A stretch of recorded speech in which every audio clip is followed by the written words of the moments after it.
mga tol, meron tayong project ulit. Ang project na ito mga tol ay key holder.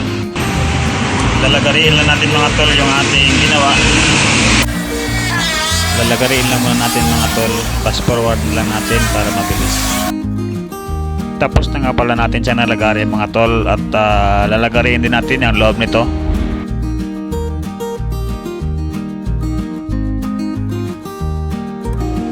Di ko na nga pala nilagari yung loob mga tol. Ang ginawa ko ay binuntas ko na lang.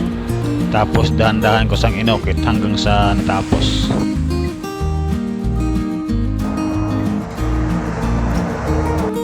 Ito na po yung nagawa ko mga tol. Tapos ko na pong naukit yung sa ilalim. Tapos gagawa pa tayo ng isa para gawin natin dalawa to. Pagdikitin na lang natin para maging makapal din siya. Nakagawa na tayo mga tol ng 2 piraso. Pagdidikitin lang muna natin to.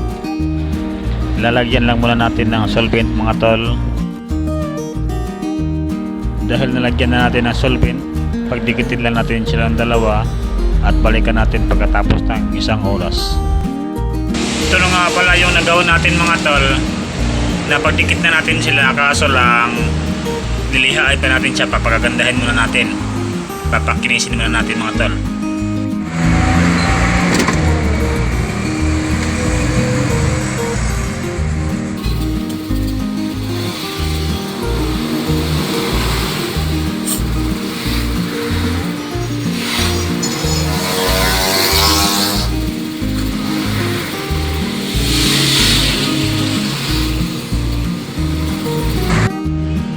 So ayan mga tol, natapos din natin ang ating ginawa na key holder.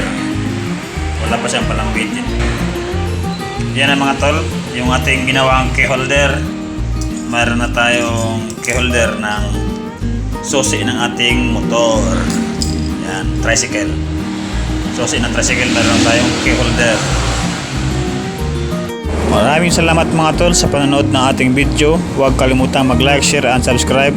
Hanggang sa muli at sa mga susunod pang video na ating i-upload.